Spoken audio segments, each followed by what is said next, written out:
नमस्कार, जय हिंद दोस्तों। हम लोग बात करेंगे समसामयिकी करंट अफेयर्स के अंतर्गत।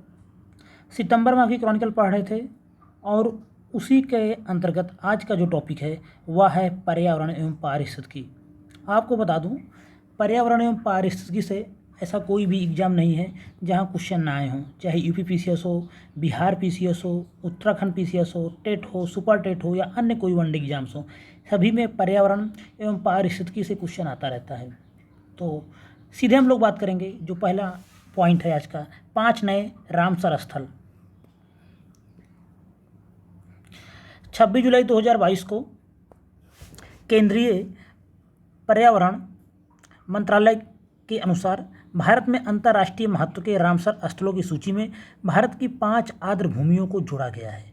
भारत में दक्षिण एशिया के किसी भी देश से सबसे अधिक आर्द्र भूमि है। एक महत्वपूर्ण फैक्ट हो गया कि दक्षिण एशिया में सबसे अधिक आर्द्र भूमि कहाँ पर है, तो वह है भारत में। उसके बाद हम बात करेंगे, महत्वपूर्ण कुछ तथ्य देखते हैं। जैसे तमिलनाडु में करिकिली पक्षी अभयारण्य हो गया, तमिलनाडु में करिकिली पक्षी अभयारण्य, पल्लीकरनई मार्श रिजर्व फॉरेस्ट और पिचवरम मैंग्रोव, मिजोरम में पाला आर्द्र भूमि और मध्य प्रदेश में सांख्य सागर को अंतर्राष्ट्रीय महत्व की आर्द्र भूमि के रूप में शामिल किया गया है। इन 5 आर्द्र भूमियों के जुड़ने के साथ ही अब भारत की कुल आर्द्र भूमियों की संख्या 49 से बढ़कर 54 हो गई है। तो इसमें जो सबसे महत्वपूर्ण हो सकता है, जो आने वाले एग्जाम में पूछा जा सके, तो मिजोरम की जो पाला आर्द्र भूमि है ये पूछी जा सकती है, और मध्य प्रदेश में सांख्य सागर जो है ये भी पूछा जा सकता है कहाँ पे स्थित है, और पिचवरम मैंग्रोव ये भी बहुत महत्वपूर्ण है। तो इन तीनों को आप इंडिविजुअल भी याद रखेंगे कि पिचवरम मैंग्रोव कहाँ है, तमिलनाडु में, पाला आर्द्र भूमि कहाँ है, मिजोरम में, सांख्य सागर आर्द्र भूमि कहाँ है, मध्य प्रदेश में। और टोटल हो गई है 54 आर्द्र भूमियाँ हो चुकी हैं भारत में। और दक्षिण एशिया में सबसे अधिक कहाँ पे है, तो भारत में ही दक्षिण एशिया की सबसे अधिक आर्द्र भूमि है। कुछ और फैक्ट देखते हैं जो महत्वपूर्ण हो सकते हैं परीक्षा के दृष्टिकोण से। रामसर वेबसाइट के अनुसार पाला आर्द्र भूमि स्थानीय मारा लोगों द्वारा पूजनीय है। वहाँ की एक जनजाति है मारा, मिजोरम की, उसके द्वारा ये पूजनीय है। कौन? पाला आर्द्र भूमि। सांख्य सागर झील का निर्माण 1918 में मनियर नदी से हुआ था।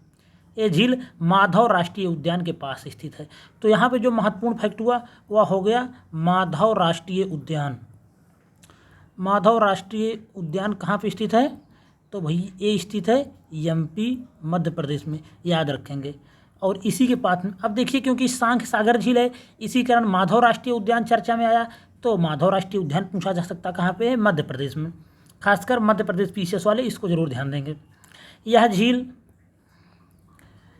माधव राष्ट्रीय उद्यान में आसपास के जंगल की जैव विविधता को बनाए रखती है, ये भी बहुत महत्वपूर्ण है।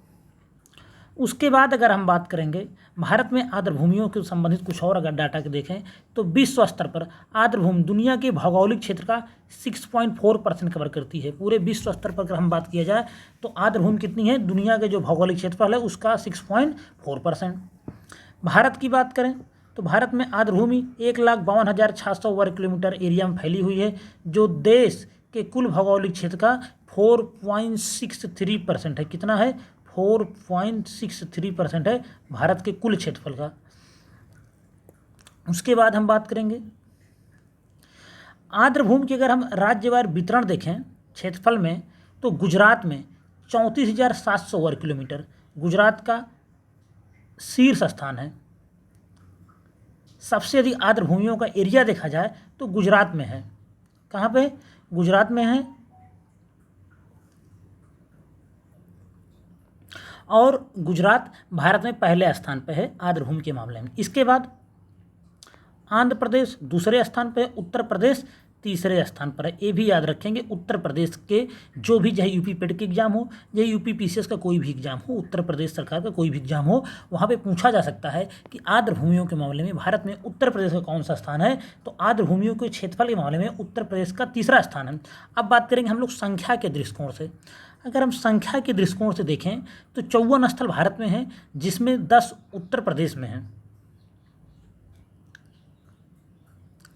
54 स्थलों में से 10 उत्तर प्रदेश में, 6 पंजाब में, 4 गुजरात, तमिलनाडु और जम्मू कश्मीर में, 3 हिमाचल प्रदेश और केरल में। तो उत्तर प्रदेश का पहला स्थान है। अगर हम संख्या के दृष्टिकोण देखें तो उत्तर प्रदेश में 10 आर्द्रभूमियाँ हैं, यूपी में 10 आर्द्रभूमि हैं और उत्तर प्रदेश का पहला स्थान है संख्या के दृष्टिकोण से। उसके बाद अगर हम बात करें एक और स्टैटिक जी के फैक्ट देख लेते हैं, रामसर कन्वेंशन। रामसर कन्वेंशन की अगर हम बात करें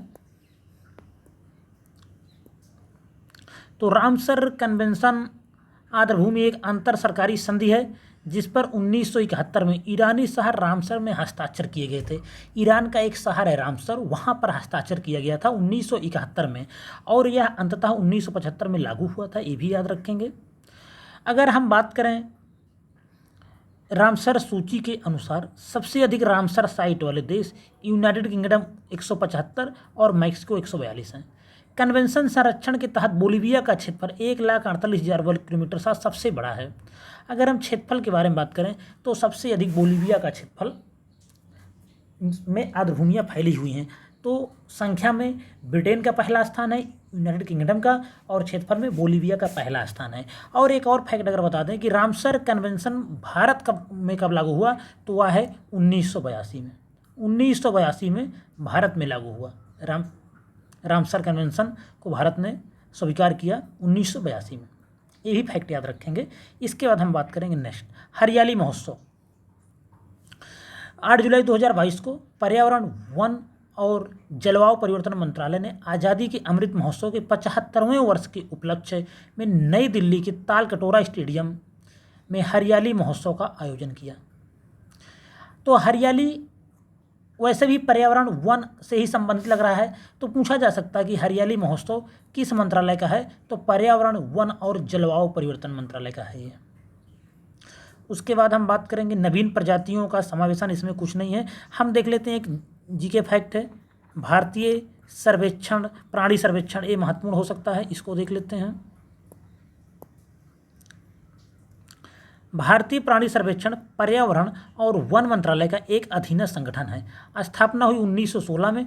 भारतीय प्राणी सर्वेक्षण का मुख्यालय पूछा जाता कहाँ पे है, कोलकाता में स्थित है। इसका उद्देश्य भारतीय उपमहाद्वीप में पशु वर्गीकरण के विभिन्न पहलुओं पर सर्वेक्षण, अन्वेषण, अनुसंधान और प्रलेखन को बढ़ावा देना है। इसी को इतना याद रखेंगे। मुख्यालय पूछा जाता है कि भारतीय प्राणी सर्वेक्षण का मुख्यालय कहाँ है, तो मुख्यालय है कोलकाता में। उसके बाद राष्ट्रीय जैव विविधता अधिनियम 2002 पूछा जाता रहता है कि राष्ट्रीय जैव विविधता अधिनियम कब आया था, तो ये आया था 2002 में। कि धारा 39 के अनुसार राष्ट्रीय प्राणी संग्रह के लिए नामित भंडार के रूप में घोषित किया गया है। इसे याद रखेंगे, ये पूछा भी जा चुका है पीसीएस जैसे एग्जाम में और भी बहुत सारे वनडे एग्जाम में कि राष्ट्रीय जैव विविधता अधिनियम कब आया था, ये 2002 में आया था। इसी प्रकार से आप बताएंगे कि पर्यावरण संरक्षण अधिनियम कब आया था, वन संरक्षण अधिनियम कब आया था और वन्य जीव संरक्षण अधिनियम कब आया था। 3 आपको बताने हैं कमेंट बॉक्स में, पर्यावरण संरक्षण अधिनियम, वन संरक्षण अधिनियम और वन्य जीव संरक्षण अधिनियम, इन तीनों को बताना है किस सन में आए थे ये एक्ट। उसके बाद हम नेक्स्ट बात करेंगे जो महत्वपूर्ण हो सकता है, एक जीके फैक्ट है, इसको देख लेते हैं। अगस्त मलाई बायोस्फीयर रिजर्व को 2001 में स्थापित किया गया था। यह केरल तथा तमिलनाडु के पश्चिमी घाटों में फैला हुआ है। केरल तथा तमिलनाडु के पश्चिमी घाट फैला हुआ है अगस्त मलाई बायोस्फीयर रिजर्व। मार्च 2016 में यूनेस्को के बायोस्फीयर रिजर्व के विश्व नेटवर्क में इसको शामिल कर लिया गया। तो अगस्त मलाई बायोस्फीयर रिजर्व कहाँ है, या केरल तथा तमिलनाडु के पश्चिमी घाट में फैला हुआ है। चीता स्थानांतरण समझौता 20 जुलाई 2022 को भारत और नामीबिया ने 1952 में भारत देश में विलुप्त घोषित। तो चीता विलुप्त कब घोषित किया गया, याद रखेंगे 1952 में को भारत वापस लाने के लिए एक महत्वपूर्ण समझौता और ज्ञापन पर हस्ताक्षर किया है। और यह कहाँ लाया जाएगा, इन चीतों को मध्य प्रदेश के श्योपुर जिले में स्थित कुनोपालपुर राष्ट्रीय उद्यान में लाया जाएगा। और जब आज हम ये वीडियो बना रहे हैं तो अब आप जान ही रहे इस समय कि ये चीते आ गए हैं। प्रधानमंत्री जी ने इनको बहुत अच्छे से छोड़ा था कुनोपालपुर राष्ट्रीय उद्यान में। पूछा जा सकता कहाँ पे है, खासकर एमपीपीसीएस के लिए बहुत महत्वपूर्ण है। अगर एमपीपीसीएस के दृष्टिकोण से देखें तो ये आप लिख के रखिए, क्वेश्चन आ रहा है एमपीपीसीएस में। तो कुनोपालपुर राष्ट्रीय उद्यान कहाँ पे है, श्योपुर जिले में है और मध्य प्रदेश के श्योपुर जिले में स्थित है, याद रखेंगे। चीता के बारे में जाने तो चीता एकमात्र बड़ा मांसाहारी है जो भारत में पूरी तरह से विलुप्त हो गया है, जिसको मुख्य कारण इसका अधिक शिकार और निवास स्थान की हानि। ये हो गया। कुछ महत्वपूर्ण जीके फैक्ट देख लेते हैं। चीता सबसे पुरानी बिल्ली की प्रजातियों में से एक, या बिल्ली की प्रजातियों में से एक है। चीता दुनिया में सबसे भूमि पर सबसे तेज दौड़ने वाला स्तनपायी है जो अफ्रीका और एशिया में रहता है। अफ्रीकी चीते को अंतर्राष्ट्रीय प्रकृति और प्राकृतिक संसाधन संरक्षण IUCN की लाल सूची में जो रेड डाटा आता है उसमें संवेदनशील की श्रेणी में रखा गया है। और एशियाई चीता अफ्रीकी चीतों से थोड़ा छोटा होता है। ये तो नहीं पूछा जाएगा, लेकिन ये पूछा जाता है कि रेड जो डाटा है या लाल सूची है उसमें चीता किस में है, तो चीता जो है संवेदनशील में है, श्रेणी में है। अगर हम बात करें लाल सूची में गंभीर, अगर हम एशियाई चीते के बारे में बात करें, एशियाई चीते को अंतर्राष्ट्रीय प्रकृति और प्राकृतिक संसाधन संरक्षण संघ की IUCN की लाल सूची में गंभीर रूप से संकटाग्रस्त क्रिटिकली इंडेंजर्ड की श्रेणी में रखा गया है। नामीबिया में दुनिया के चीतों की सबसे बड़ी आबादी है। अगर हम बात करें नामीबिया की, तो नामीबिया में दुनिया में चीतों की सबसे बड़ी आबादी है, याद रखेंगे। कैलिफोर्निया की मारिपोसा काउंटी में आपातकाल की घोषणा कर दी गई है, इसको देख लेते हैं। अमेरिका के कैलिफोर्निया में योसेमिटी नेशनल पार्क के पास जंगल की आग के कारण कैलिफोर्निया के मारिपोसा काउंटी में आपातकाल की घोषणा की गई है। कहाँ पे? कैलिफोर्निया के मारिपोसा काउंटी में आपातकाल की घोषणा की गई है। किस कारण? योसेमिटी नेशनल पार्क के पास जंगल की आग के कारण। अभी बिहार पीसीएस में आपने देखा था कि कोई नेशनल पार्क पूछा जो कि भूटान संबंधित था, तो जो भी नेशनल पार्क अगर चर्चा में रहते हैं किसी भी देश के हों वो पूछ लिए जाते हैं एग्जाम में। तो योसेमिटी नेशनल पार्क चर्चा में रहा है आग लगने के कारण, इसको याद रखें। कहाँ पे है? कैलिफोर्निया, अमेरिका में। बात करें Yosemite national park. Yosemite national park California में एक अमेरिकी राष्ट्रीय उद्यान है जो दक्षिण पूर्व में सियरा नेशनल फॉरेस्ट और उत्तर पश्चिम में स्टैनिस्लास नेशनल फॉरेस्ट से घिरा हुआ है। याद रखेंगे योसेमाइट नेशनल पार्क चर्चा में रहा है, कैलिफोर्निया में स्थित है। उसके बाद नेक्स्ट बात करेंगे inter governmental science policy report, कोई बहुत महत्वपूर्ण नहीं, इसको छोड़ देंगे। उसके बाद अगर नेक्स्ट देखें, पर्यावरण स्थिति पर रिपोर्ट आई है 2022। इसमें एक चीज़ देख लेते हैं जो ये रिपोर्ट आई है, सर्वाधिक तटीय अपरदन इस समय कहाँ हो रहा, तो सर्वाधिक तटीय अपरदन बंगाल में दर्ज किया गया है। 60% कटाव यहाँ पे हो रहा है तटरेखा की। बहुत ज़्यादा समस्या यहाँ फैली हुई है, तो इसको याद रखेंगे। अगर मान लीजिए आ ही गया कि सर्वाधिक तटीय अपरदन कहाँ पे हो रहा है, तो बंगाल में हो रहा है। अगर हम बात करें 2017 एवं 2021 के बीच भारत के कुल वन क्षेत्र में 0.5% से थोड़ी अधिक की वृद्धि दर्ज की गई। सर्वाधिक वृद्धि खुले वन श्रेणी में हुई है, जिसमें व्यावसायिक वृक्षारोपण भी शामिल है। तो अगर हम बात करें सर्वाधिक वृद्धि किसमें हुई है, तो ये हुई है खुले वन में। खुले वनों में सर्वाधिक वृद्धि देखी गई है, सर्वाधिक वृद्धि देखी गई है खुले वनों में।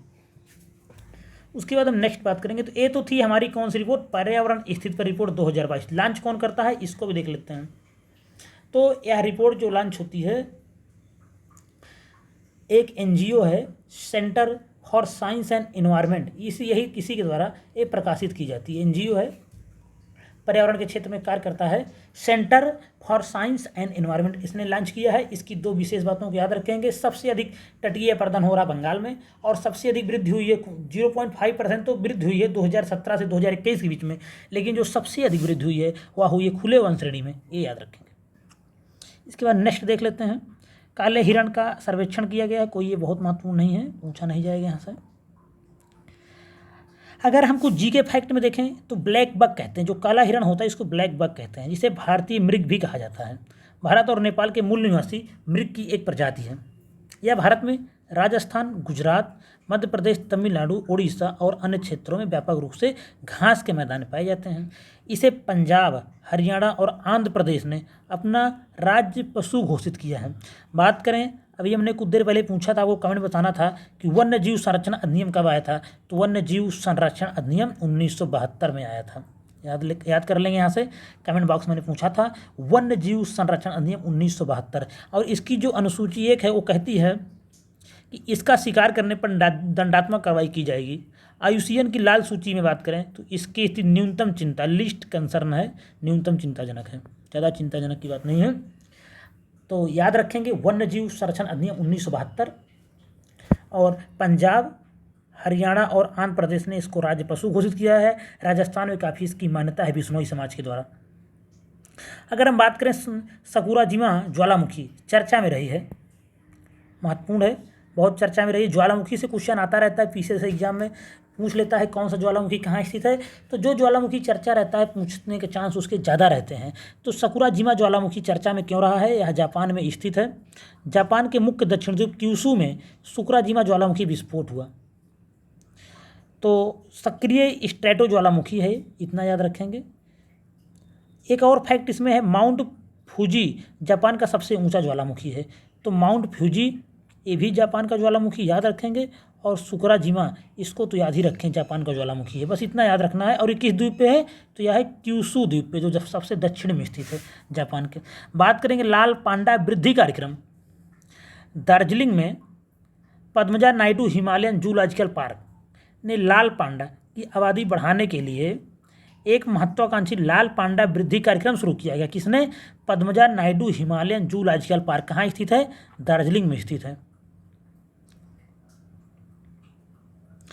महत्वपूर्ण तथ्य इसमें यह है कि Padmaja Naidu Himalayan zoological park द्वारा लुप्तप्राय लाल पांडा के संवर्धन के लिए देश में किया गया पहला प्रयास है। Padmaja Naidu Himalayan zoological park द्वारा लुप्तप्राय लाल पांडा के संवर्धन के लिए देश में किया गया अपने आप में यह पहला प्रयास है। तो पद्मजा नायडू जूलॉजिकल पार्क ही पूछा जा सकता कहाँ पे थे? बंगाल के दार्जिलिंग में स्थित है। अगर हम कुछ फैक्ट की बात करें तो IUCN की जो लाल सूची होती है, लाल पांडा को एक लुप्तप्राय इंडेंजर्ड स्पीसीज के रूप में वर्गीकृत किया गया है। याद रखेंगे, पूछा बहुत बार गया है कि लाल पांडा को IUCN की रेड डाटा बुक में किस सूची में रखा गया है? तो इंडेंजर्ड स्पीसीज, लुप्तप्राय प्रजाति में रखा गया है। और लाल पांडा को भारतीय वन्यजीव संरक्षण अधिनियम 1972 की अनुसूची के तहत कानूनी संरक्षण प्राप्त है। आपको बता दूं, चाहे दिवस हो, चाहे ये सब एक्ट हों और राजधानी हो, या इन सब चीज़ों को याद करना नहीं जाता। ये सब जब आप बार बार मैगजीन पढ़ते रहेंगे या हमारे वीडियो देखते रहेंगे तो आपको ये सब यहीं बार बार इतना बार मिलेगा देखने को, आपको वैसे ही याद हो जाएंगे। कुछ महत्वपूर्ण वन लाइनर समसामयिकी देख लेते हैं। और एक बात और कहना चाहेंगे, जो भी वीडियो को पहली बार देख रहे हैं उस चैनल को जरूर सब्सक्राइब करें। सीधे बात करेंगे कुछ महत्वपूर्ण वन लाइनर समसामयिकी जहाँ से क्वेश्चन बन सकते हैं, उसको देखते हैं। जुलाई 2022 में दिल्ली सरकार द्वारा कचरा इको पार्क दिल्ली के होलंबी कला में बनाए जाने की घोषणा की गई। यह देश का पहला इको पार्क होगा। क्या है? दिल्ली सरकार द्वारा कचरा इको पार्क कहाँ बनाया जा रहा है? दिल्ली के होलंबी कला में बनाए जाने की घोषणा कर दी गई है। यह देश का पहला इको पार्क होगा। महत्वपूर्ण है। दिल्ली से जो योजनाएं होती हैं वो किसी भी स्टेट गवर्नमेंट के एग्जाम में पूछी जा सकती हैं, पूछी जाती भी रहती हैं। अगर हम बात करें 20 जुलाई 2022 को सार्वजनिक क्षेत्र की बिजली कंपनी NTPC ने शुद्ध रूप से शून्य ग्रीन हाउस गैस उत्सर्जन रूपरेखा तैयार करने के लिए नीति आयोग के साथ हस्ताक्षर किया है। किसने?